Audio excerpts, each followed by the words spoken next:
As nações europeias tiveram destaque natural também na formação da mística do Novo Mundo, ou seja, no caso das Américas em geral.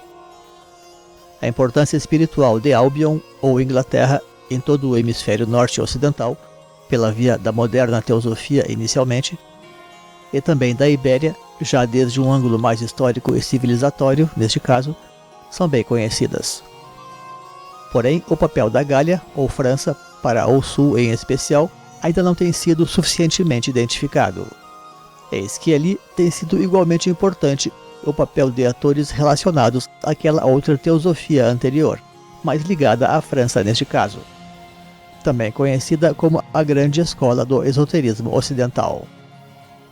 Algumas figuras chaves para a proto-espiritualidade sul-americana vieram para a América Latina trazer um acervo muito rico e inovador em termos de misticismo e de esoterismo no século XX, e tudo com uma forte carga simbólica. Estes mensageiros chegaram na hora certa para permitir a transição racial dentro dos marcos calendáricos precisos, como atestam os registros maias conhecidos. Haveria, afinal, fortes razões para tudo isto. Autores do peso de Uma Blavatsky já vinham relacionando as Américas com estas novas eras do mundo, e alguns estudiosos franceses entenderam então que estes eram assuntos para ser tratados de imediato. Este será, pois, o propósito do presente vídeo, tratar dos investimentos franceses na América do Sul, especialmente na primeira metade do século XX, visando documentar os vínculos entre a herança celta com o Novo Mundo, em especial a América Latina, dentro do processo de formação da nova raça raiz, e cuja atuação metódica e consciente, no contexto espaço-temporal específico da nova era, poderia integrar já o próprio plano das profecias conhecidas, e como tal, atuar em favor de desdobramentos ainda maiores, como permitem sugerir as conclusões simbólicas apresentadas no final do presente trabalho. Quando tratamos a espiritualidade francesa como herança celta, tal como germânica naturalmente, devemos lembrar também de toda a sua formação medieval, criando um sentimento social e humanista que deságua na modernidade, afetando profundamente também a própria mística francesa. A América Latina mesma foi colonizada basicamente já pela herança celtíbera. Então, não chega a haver nenhuma grande novidade aqui em acatar também a contribuição franca. Para maiores informações sobre as conexões celtas com a nova era, remetemos o estudante ao nosso vídeo sobre o druidismo, com links na descrição deste. A presente abordagem está longe, porém, de esgotar a importância da influência espiritual francesa no Brasil e na América Latina. Porém, nos limitaremos aqui apenas às questões místicas e esotéricas. Depois da nossa vinheta. Deixe o seu like, inscreva-se, ative o sininho e compartilhe. 3 importantes místicos franceses se destacaram no século XX como pioneiros da espiritualidade holística e oriental na América do Sul, que foram Albert Raymond Costet de Basteville, ou Sédaillor, chegado no ano de 1910, seguido ainda por seu filho Léo Costet de Basteville, quem vamos tratar aqui mais como sucessor.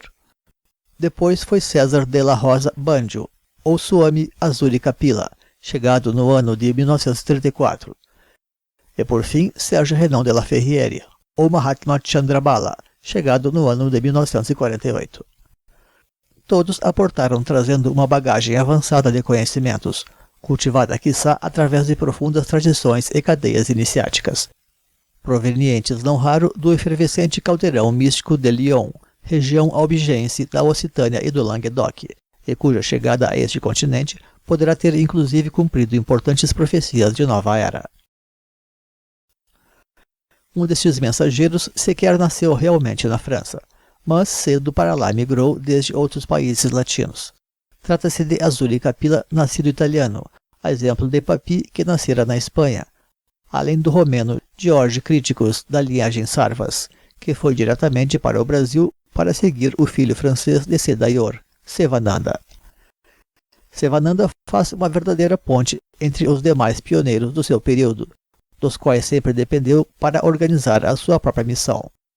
No final dos presentes estudos, trataremos do simbolismo cabalístico, teogônico e astrológico conjunto destes mensageiros, e onde o mistério deste quarto personagem também encontrará o seu lugar especial.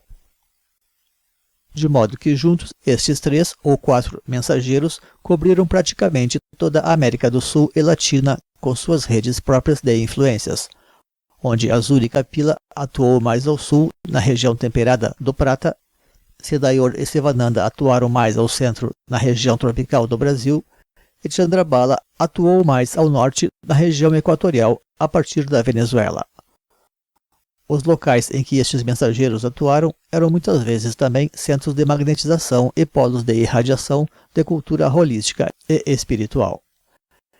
Em muitas ocasiões, essas redes se entrecruzaram, mesmo porque todos irradiaram amplamente as suas influências pelo subcontinente, destacando-se sempre nas suas áreas. A parte, naturalmente, de todas as outras correntes de yoga e de filosofia que com o tempo surgiram nessas regiões, algumas até ainda mais precursoras, entre outras mais ou menos derivadas dessas aqui tratadas. E apenas por situar-se no centro dessa geografia cada vez mais sagrada, naturalmente o Brasil resultou ser particularmente beneficiado por todas essas influências, conhecendo encontros e combinações especiais em suas diferentes latitudes.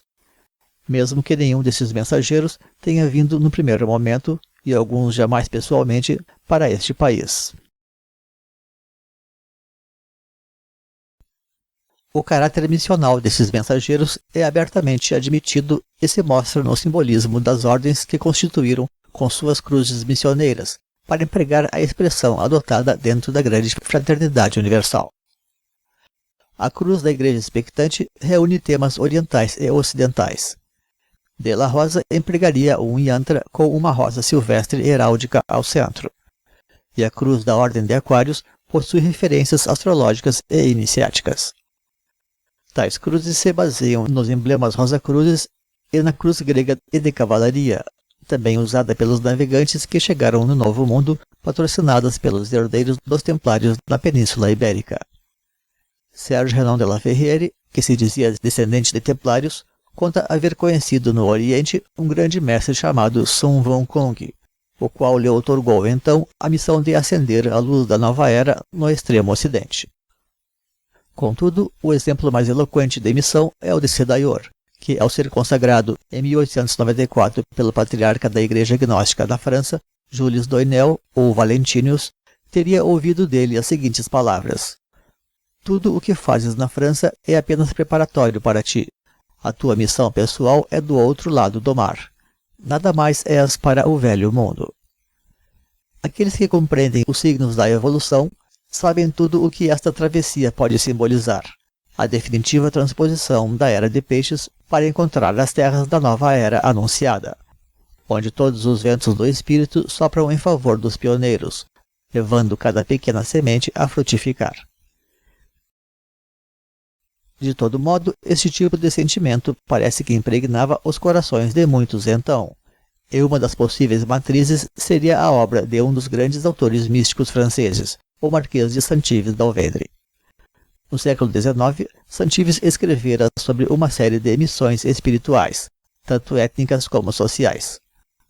Uma das mais misteriosas foi a missão da Índia na Europa, missão da Europa na Ásia, de teor transcontinental, portanto. Obra que seria, contudo, até rejeitada pelo autor e somente resgatada de maneira póstuma.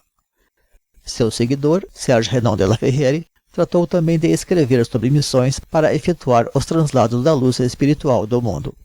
Certamente ele sentia-se protagonista desse tipo de tarefa planetária maior, que é uma espécie de missão civilizatória vista numa oitava acima da mentalidade corrente. Os objetivos desses servidores também eram diversos, mas podemos dizer que o yoga se tornou uma regra dominante, tendo em vista que a herança de Sedayor também teria se dedicado a esta rama de conhecimentos, comum de resto aos outros dois grandes pioneiros. Temática esta seguida então pela astrologia e finalmente pela ritualística. Ao contrário do ocorrido ao norte, a América do Sul permaneceu por longo tempo muito dependente dos próprios iniciados ocidentais. Acredita-se que em função das próprias barreiras linguísticas, já que os indianos estavam mais familiarizados com a língua inglesa. Ainda no século XIX, os Estados Unidos receberam os yogas, de início com a participação do grande discípulo de Sri Ramakrishna, o Swami Vivekananda, em 1893, para participar do Congresso de Religiões, não obstante de linha vedantina ainda, posto que as posturas físicas eram rejeitadas pelos hindus de alta casta.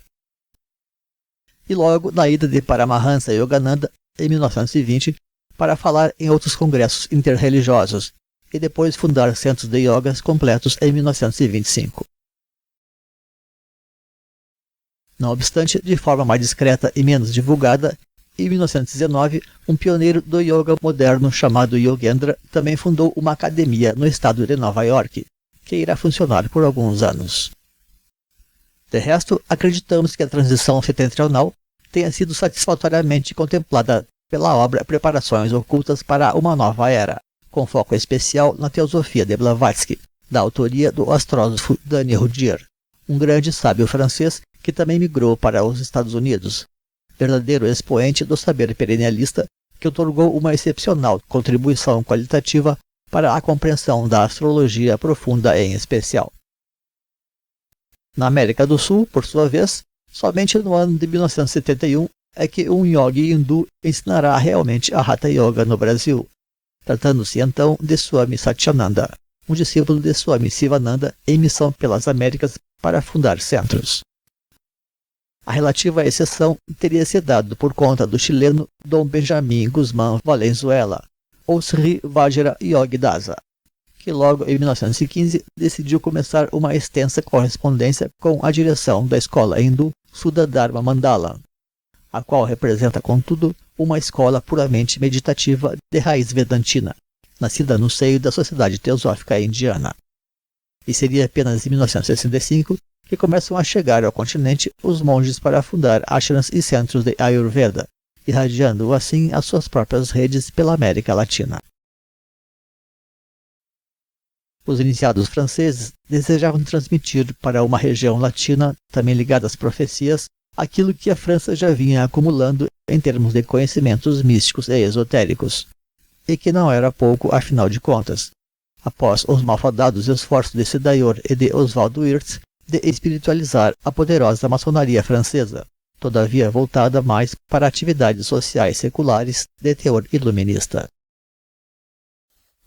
De todo modo, essas reservas morais dos maçons não se justificariam de todo.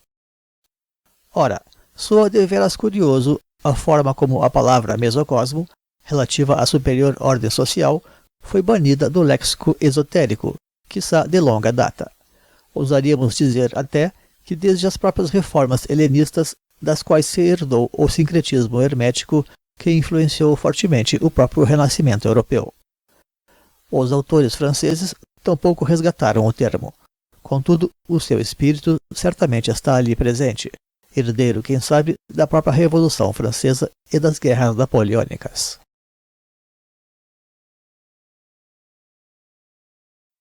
Talvez por tudo isto mesmo, estes espíritos precursores resultaram imbuídos por uma aura toda especial, buscando emular os históricos dos yogis orientais e deles se aproximar, quando na prática pouco se sabe sobre a realidade de tais asseverações. As incertezas documentais se estendem também aos títulos espirituais e mesmo universitários por vezes pretendidos. Provavelmente, Sédayor e seu filho Sivananda terão sido aqueles que, com mais segurança, derivaram de cadeias de iniciação organizadas. De todo modo, é evidente que a América do Sul é particularmente receptiva a sincretismos e a propostas inovadoras, os quais podem chegar mesmo a ser importantes para oferecer um panorama mais amplo das coisas, considerando a forma fracionada como muitas vezes as escolas se apresentam. E com efeito, iremos encontrar nesses mensageiros sincretismos importantes, capazes de oferecer um quadro de integridade similar ao tântrico budista, coisa esta rara no próprio Oriente. E se tais mensageiros sentiram necessitar incorporar personagens, nada disso altera realmente a sua determinação de realizar um trabalho válido pela humanidade, como diz o ditado crístico, pelos frutos conhecereis a árvore. Vários yogis e viajantes publicaram relatos sobre yogis célebres da Índia, desde que Yogananda publicou em 1946 a sua autobiografia de um yogi contemporâneo, fartamente documentada e angariando um retumbante sucesso.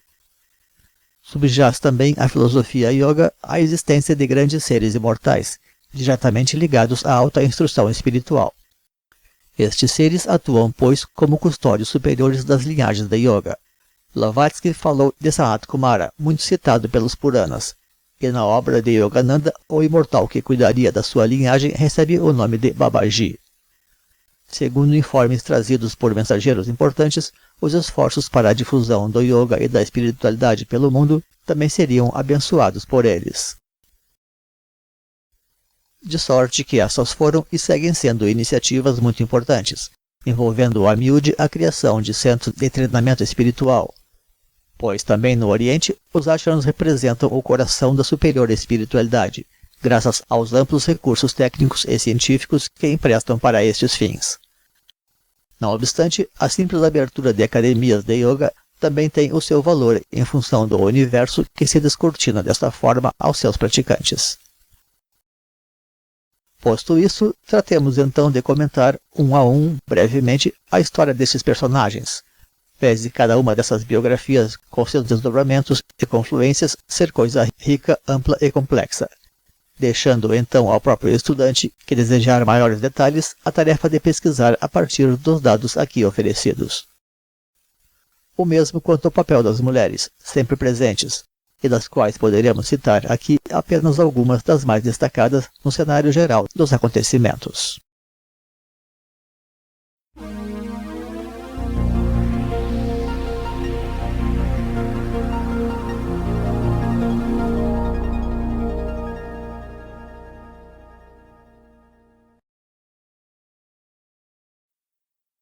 Natural de Valence, próximo a Lyon, será no contexto militar, onde Albert Raymond Costet de Macheville atuava como músico, que será colocado em contato com outros místicos da época, como Papy, Barlet e Sédir, pelo qual seria iniciado nas ordens Rosacruzes. Integrou daí os esforços de revivificação da antiga teosofia do século XVII de gnose cristã, de Claude Saint-Martin, Martinez de Pasquale e Jacob Boehme, sendo ordenado por Papy como delegado especial do Supremo Conselho da Ordem Martinista. Foi educado espiritualmente também desde cedo pelo mestre Philippe de Lyon, taumaturgo e curador. Após algumas andanças pelo Egito, foi enviado para a América do Sul com missão específica de fundar centros para a nova raça em ascensão. Sua área geográfica de atuação neste continente foi, não obstante, ampla, começando pela região do Prata, fundando a Igreja Expectante em 1919 na cidade de Buenos Aires. E depois perambulou pelos Andes chilenos e argentinos, visando realizar pesquisas de campo sobre astrosismologia, para buscar prever fenômenos sísmicos mediante a astrologia, no que teria alcançado um considerável sucesso. Para finalizar, radica-se no Brasil, sempre dando conferências e fundando centros de estudos.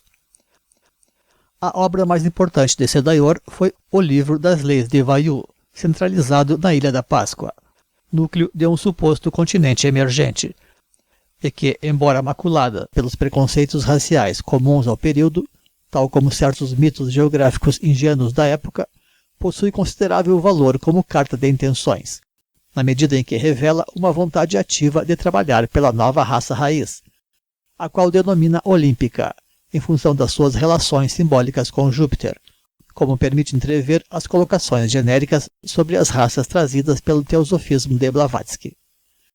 Temos demonstrado, contudo, que esta nova raça joviana divide também as suas influências simbólicas com Vênus, já que será, da mesma forma, a quarta raça nesta ronda ou Manvantara, que é um ciclo de 12.000 anos. Este aspecto resulta, porém, ser também contemplado pela difusão da Rosa Cruz e da própria Igreja Expectante. E com isso, todos os cânones proféticos de evolução do Novo Mundo já estariam satisfatoriamente contemplados. Não obstante, Sedaior dizia ter encontrado muitas dificuldades para mobilizar pessoas a fim de criar as colônias espirituais almejadas, pois sentia a todos como muito acomodados em seus próprios locais. E foi com este intuito que trataria de se associar com uma iniciada austríaca chamada Ida Hoffmann, ou a Peregrina, considerando a sua grande experiência na área da organização de colônias naturistas de nova era. Ela que também almejava então expandir o seu trabalho para fora da Europa. Ora, Ida Hoffmann foi nada menos que fundadora da primeira comunidade espiritualista e naturista do continente europeu, no Monte Verita de Ascona, frequentada por filósofos, artistas e esoteristas famosos como Franz Hartmann, a Condessa Constance Wachtmeister, Alice Bailey, Carl Jung, Gerson Scholem, Hermann Hesse, Isadora Duncan, Paul Klee, Rudolf Steiner, Walter Segal, Max Weber e muitos outros, juntamente a iniciativas semelhantes havidas nesta região da Suíça, país central e montanhoso que consideramos também como uma verdadeira Agartha europeia. Ida Hoffmann conhecera a obra de Sedaior através de seu amigo Mário Rosso de Luna, e também ficou interessada em obter o seu apoio em futuros empreendimentos na América do Sul, pois seu ciclo em Ascona parecia estar se encerrando em função das crises e contendas que os diferentes grupos que havia reunido, artistas, anarquistas, esotéricos, feministas, naturistas, etc., vinham provocando já. O movimento entrara, pois, num processo de entropia. Chegada ao Brasil no ano de 1920, após passar pela Espanha e pela Argentina, com ela veio também um pequeno núcleo dos fundadores de Monte Verita. Infelizmente, os projetos rurais que buscaram realizar juntos no Brasil, primeiro em Santa Catarina e depois em Goiás, tampouco foram muito bem sucedidos, comprometendo por vezes a saúde dessas pessoas já um tanto idosas.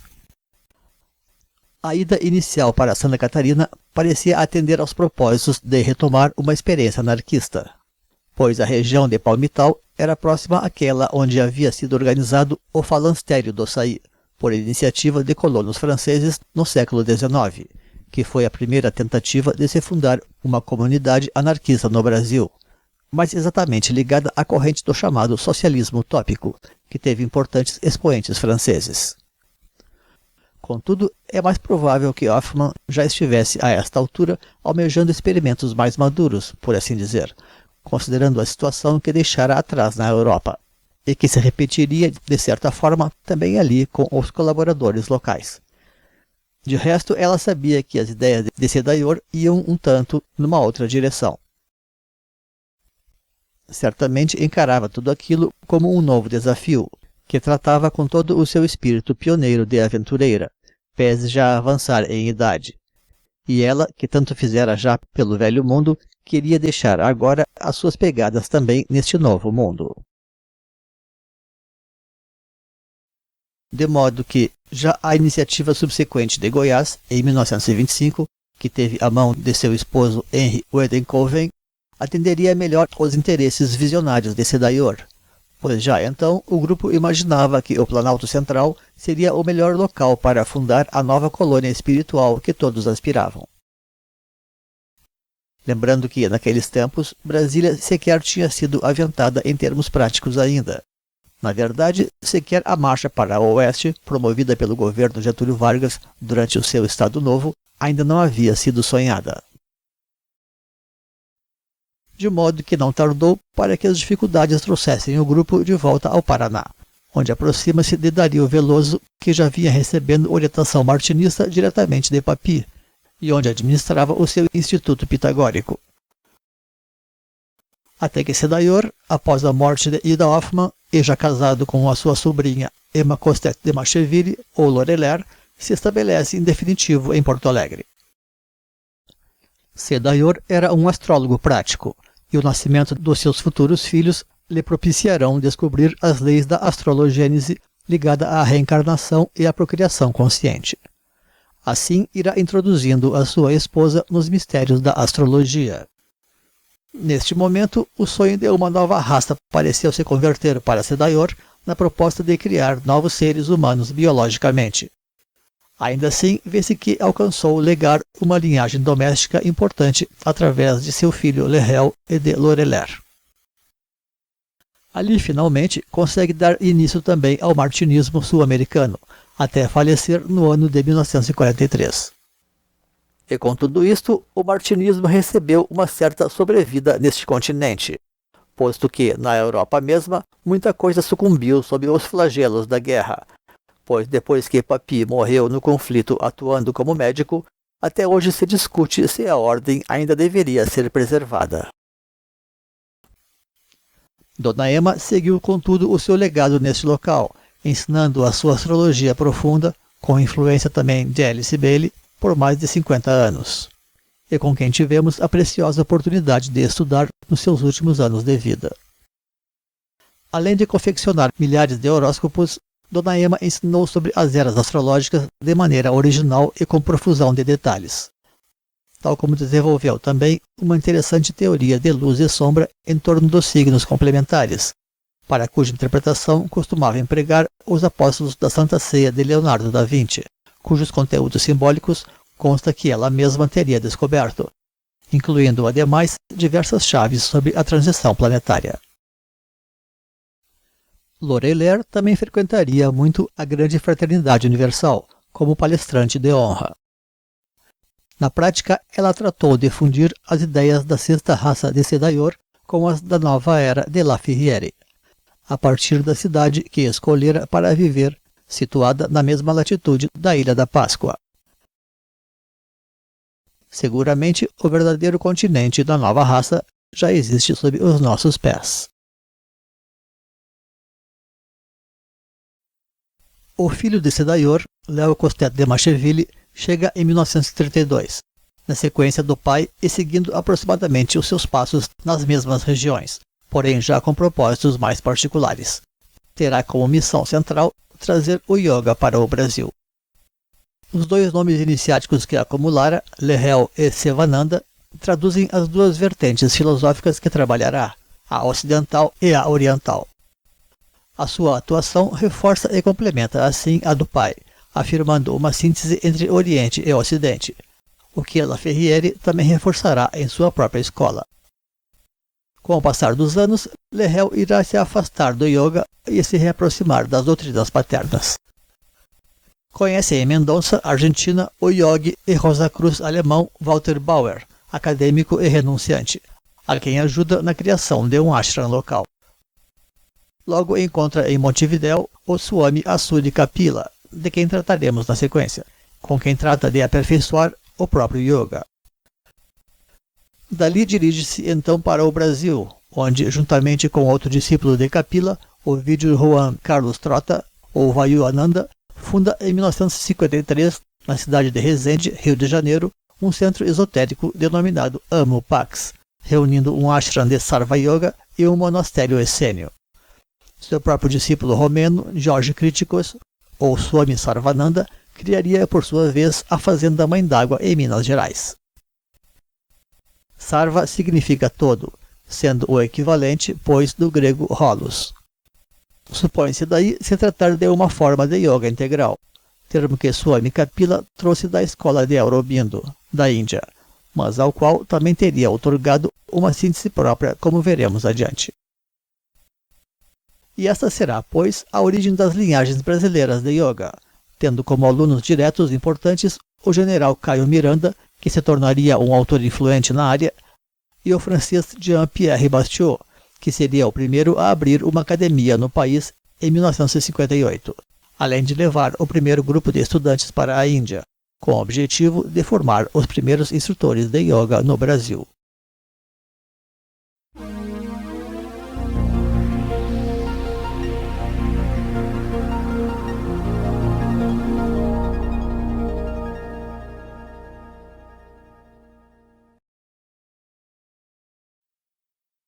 Se o yoga foi introduzido na América do Norte por Yogendra em 1919, ele também chegaria à América do Sul em 1934 pelas mãos do yogi ítalo-francês César de la Rosa Bandio, o Swami Asuri Kapila, quem possuiria um histórico espiritual impressionante, segundo os relatos tradicionais.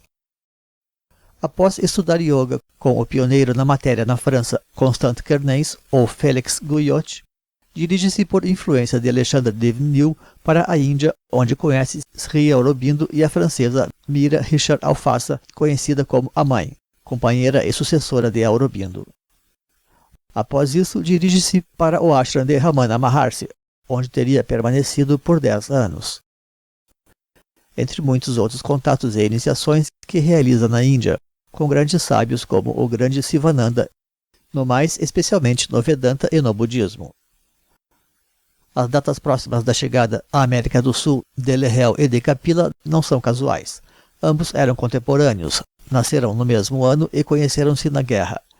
Saíram inclusive da Europa em parte movidos pelas animosidades presentes naquele continente. Provavelmente, a ida de Rosa Bandio para o Uruguai terá sido decidida após conversas com Sivananda, ao qual, não obstante, será instrutor no campo do yoga. Cria então em Montevidéu a sua Escola Internacional de Yoga, tendo como mentor intelectual Sri Aurobindo e como padrinho espiritual Ramana Maharshi. Os conhecimentos de Sivananda seriam, não obstante, também empregados na orientação técnica em relação às práticas de yoga. Resulta realmente admirável que Swami Kapila tenha reunido tantas correntes importantes, sendo quase secundário o teor dos seus vínculos físicos com essas escolas. Os ashrams de Swami Kapila são naturalmente os mais puramente orientais, dentre o legado francês. Ali realizam-se ritos de Agnihotra e se cultua a memória de gurus célebres. Aurobindo foi o seu inspirador nesta yoga integral, ainda que o indiano denomine a sua síntese como Purna Yoga, onde o sânscrito Purna significa cheio, pleno ou completo. E sempre deu maior ênfase à mudança de atitudes mentais, visando incrementar o imanentismo ao forte transcendentismo da mística oriental. Kapila falece no Uruguai em 24 de julho de 55. Vimos que seu discípulo Vayuananda colabora com Swami Sivananda para fundar o ashram de Resende, e logo fundar a sua própria academia de yoga nesta mesma cidade, onde se formaram os principais mestres de yoga do país. Embora a missão de Swami Azuri Kapila não tenha se aureolado pela astrologia, ostentando um caráter profético mais objetivo como os demais, ele também realizou um trabalho muito importante no fomento e na transição da yoga para o Novo Mundo, e teria sido considerado, já na própria Índia, uma grande autoridade do yoga, que depois colaborou intimamente com escolas de nova era, como se nota.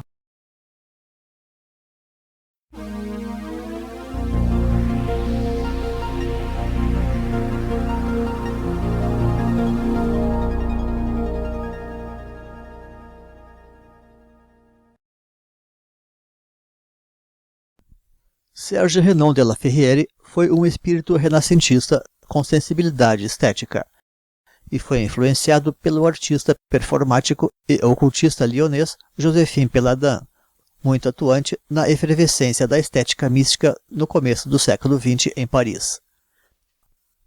E la Ferrière já colocaria as coisas então num outro patamar, chegando ao continente trazendo uma forte aura crística e profética, embasado sobre conhecimentos de astrologia mundial. Agrega a isto aspectos inovadores e pontuais de geografia sagrada, de modo que os nossos primeiros trabalhos de geografia sagrada foram inspirados desse autor, a partir das suas conclusões históricas sobre o translado dos centros primordiais da humanidade para a América do Sul, a fim de fundar a nova era e a nova raça raiz. Funda oficialmente a Grande Fraternidade Universal em Caracas, depois de ter desistido de fazê-lo no Peru, seguido do primeiro ashram nas redondezas. Logo de chegada, dispôs um influente grupo discipular que se tornariam os mestres da Ordem de Aquários, incluindo dissidências que ramificaram-se pela América Latina. Dotado de privilegiada capacidade intelectual, la Ferrière teve o mesmo mestre de yoga de Azuri Kapila na França, que foi o pioneiro Constant Kernez, ou Félix Guyot. Não obstante, tenha o cuidado de organizar uma didática especial para preparar o corpo e a mente do ocidental para o yoga, que vai além do vegetarianismo, incluindo uma ginástica psicofísica que trabalha a concentração, a flexibilidade e a respiração do postulante. Provavelmente hoje se chamaria a isto de Yoga Dinâmica. O sábio francês também deu muita ênfase à questão das colônias espirituais, e provavelmente teria mais sucesso nisto, graças à organização que dera à sua instituição, inclusive prescrevendo que a meditação apenas poderia ser praticada nestes ambientes, o que até pode fazer muito sentido no final das contas.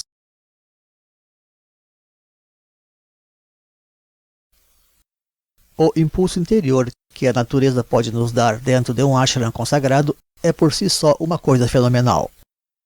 O ambiente quase que já nos medita sozinho, possibilitando alcançar estados de consciência muito profundos na meditação, mesmo porque a paz do dia a dia também ajuda a não dispersar a energia acumulada. A pessoa que passar 3 anos no ashram, como é mesmo a prescrição budista, poderá estar ganhando a sua vida espiritual para sempre. Pois nisso sim é que está o verdadeiro batismo e a real iniciação. As abordagens de La Ferrière sobre a Agartha deram muita ênfase também à própria questão espiritual, ao afirmar os vínculos com as hierarquias espirituais, ou aquilo que também se conhece como o centro espiritual do mundo ou o governo paralelo da Terra. E sua proposta de criar ashrams espirituais pela região, inspirados nos modelos orientais, estava, pois, diretamente relacionada a isto tudo. E tivemos a oportunidade de usufruir desta iniciativa por alguns anos no sul do Brasil. As práticas locais são também inspiradas numa forma de yoga integral, algo nos termos ensinados no Bhagavad Gita e nos Yoga Sutras de Patanjali. Valoriza-se ademais a ritualística e a meditação, tal como o naturismo e os exercícios físicos, como vimos. Existe ademais, na GFU, forte ênfase no estudo da astrologia enquanto caminho de autoconhecimento. Logo, em 1956, La Ferrière retorna à França, desde onde busca coordenar a instituição mediante missivas e obras escritas, provavelmente padecendo já problemas de saúde, posto que viria a falecer em 1962, aos precoces 46 anos de idade. E com isto encerramos este primeiro vídeo. Na sequência, trataremos então do teor do yoga trazido para a América Latina, tal como do transcendental significado dessas missões unificadas para o futuro planetário.